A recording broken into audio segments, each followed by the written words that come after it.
Bonjour à tous, voilà qu'on se retrouve pour notre épisode promis, celui de mon séjour à Goma, où avec beaucoup de courage, j'ai envie de vous raconter les quotidiens de gens sur la place et surtout voilà ces histoires que moi je trouvais fantastiques et qui pourraient peut-être vous intéresser.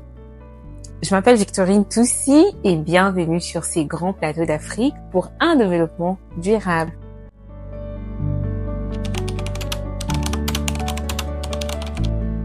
Je tiens quand même à vous dire que cet épisode aura deux parties. La toute première va beaucoup plus se concentrer sur les quotidiens des gens dans le camp.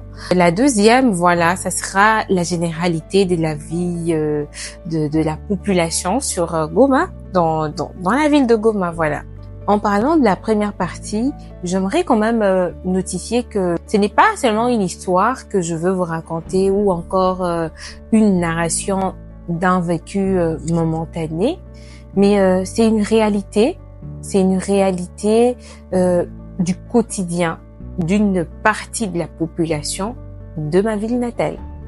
Quand vous voyez des gens qui parlent de l'Est, quand vous voyez les gens qui parlent de la guerre de l'Est et surtout de la déplorable vie de la population dans le camp surtout, ce ne sont pas des histoires, ce sont des réalités. Moi, en ce moment, je n'ai pas envie de donner mon avis. Je ne veux même pas donner mon avis parce que j'ai vraiment besoin de vous entendre, d'entendre ce que vous avez à dire par rapport à cette situation, à la petite expérience que moi j'ai eu à trouver sur place. Pour un début de l'histoire, il n'y a pas très longtemps que j'étais à Goma. Il y a une année de cela. Et voilà que j'ai décidé d'y retourner cet été pour quelques activités. Et je pouvais sentir la différence entre une ville de 2023 et celle de 2024 de mon atterrissage. Je croise de gens joyeux, de gens qui sont prêts à prendre de prochains vols, de gens qui sont même intéressés à savoir d'où l'on vient et ainsi de suite. Sauf que à la sortie de l'aéroport, je croise une autre catégorie de gens.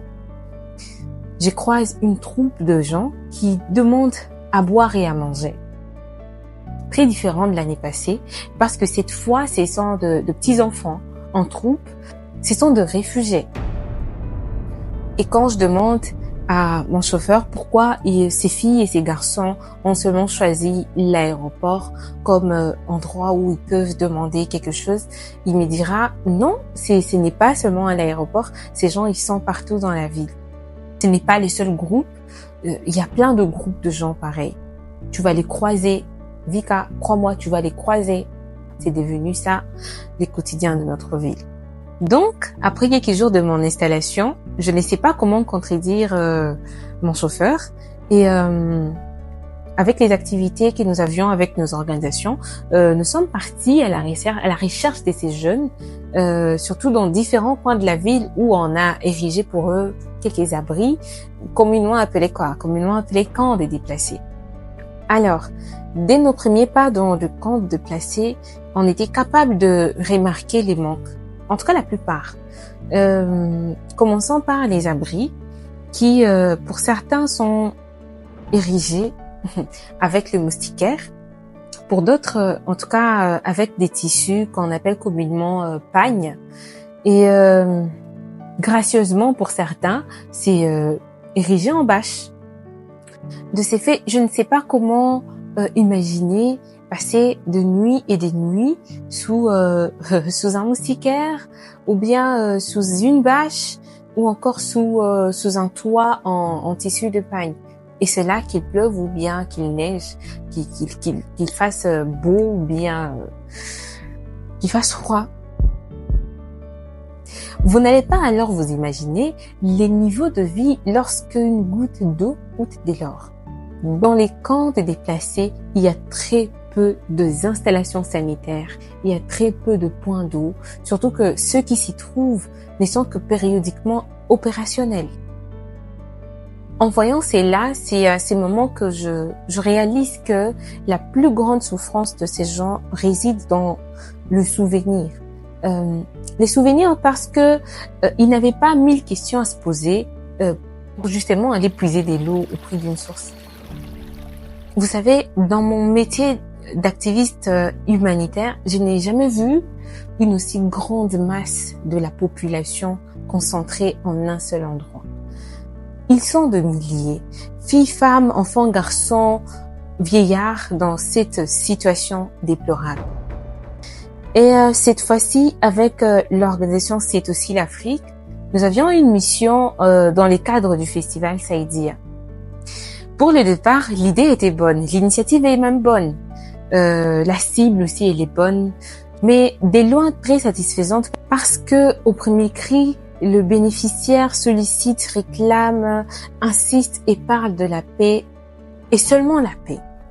Et à cela s'ajoute les faits qu'ils ont toute leur vie de retourner chez eux, dans leur ville, dans leur territoire, dans leur, village. Et moi, je trouve que, en tout cas, les raisons qu'ils avancent, peu importe les raisons qu'ils avancent, doivent être prises en considération. Cela dit, pendant un mois passé dans le camp, les questions devenaient de plus en plus nombreuses. D'ailleurs, je me rappelle d'un jour, je sortais dans la salle des formations où nous formions de jeunes. Et dès la sortie, il y avait toujours des enfants qui se réunissaient là-bas pour jouer ensemble, question de passer les temps. L'un de leurs encadreurs me posait la question de savoir, mais qu'est-ce que tu penses, ces enfants pourront retourner à l'école quel jour?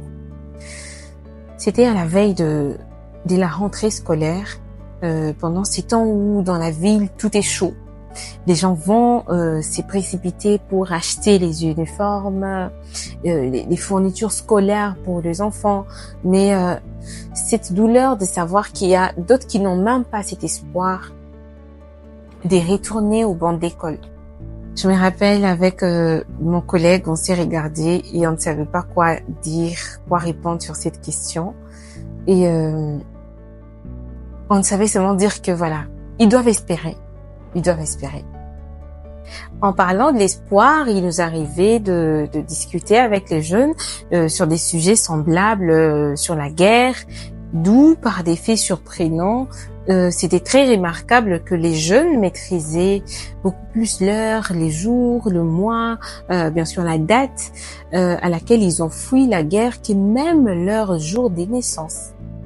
Et c'est là, c'est catastrophique parce que si pour certains, le jour des naissances, c'est une date inoubliable, pour d'autres, les jours de la guerre, c'est un événement remarquable, c'est une mémoire, c'est un souvenir qui n'est même pas prêt à s'effacer dans le fond de la plupart.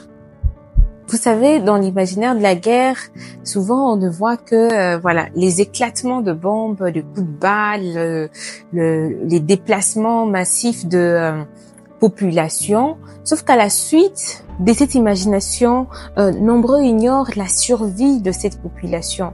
Nombreux ignorent la famine qui s'installe dès lors qu'on n'a plus une terre à cultiver. Cette vulnérabilité de se voir désormais se coucher sous une bâche, sous un moustiquaire, mais surtout le fait de se sentir écarté de la réalité. Ce n'est pas aussi simple qu'on les pense. Dans les camps, moi, je trouvais différents niveaux de stress, différents niveaux d'anxiété, et c'est là lié à tout ceci.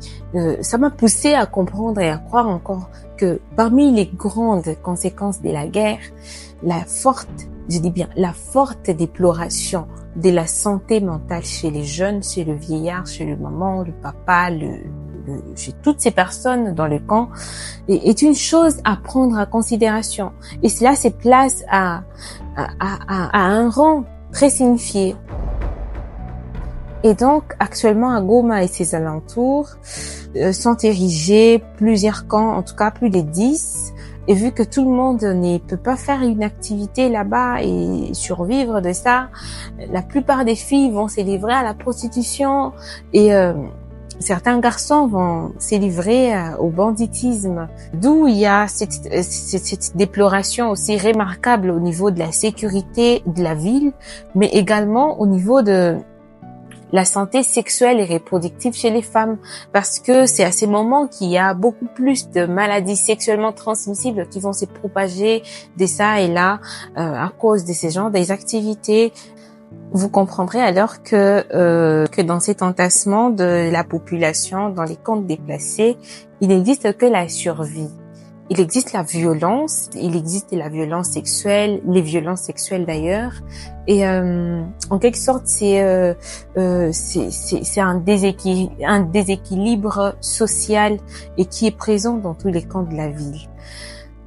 Certes, qu'il est remarquable, d'ailleurs très remarquable facilement même, cette insuffisance en termes d'aide et d'intervention humanitaire dans ces camps déplacés.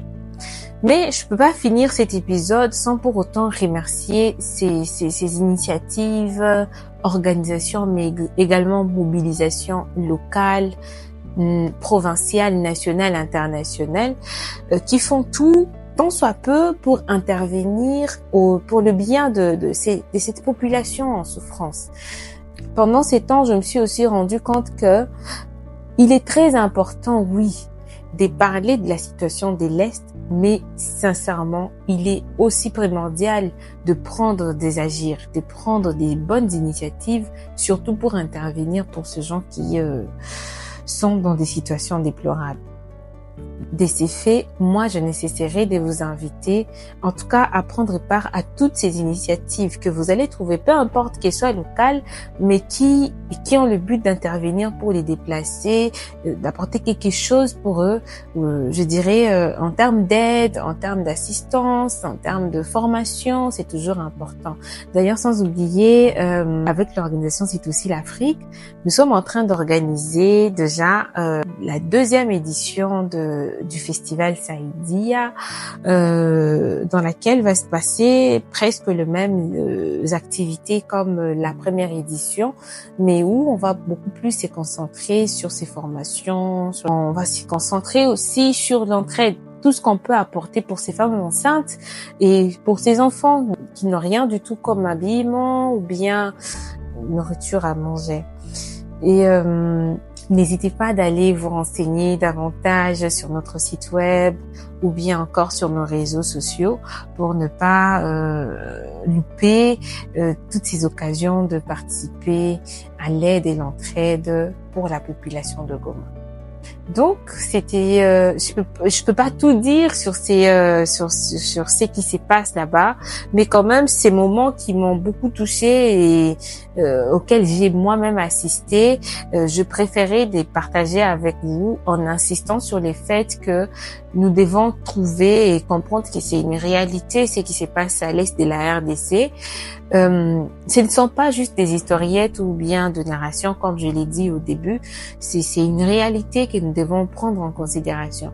Surtout que nous devons aussi prendre des agirs, nous devons prendre des initiatives pour venir en aide auprès de nos frères, auprès de ces gens qui sont en besoin. Et je vous remercie d'avoir suivi cette partie. Donc à très bientôt pour une partie très très très dynamique de mon séjour où je vais vous raconter ce qui a été très intéressant que j'ai trouvé sur la place. Et donc ciao ciao, on s'est dit à la 2e partie de cet épisode.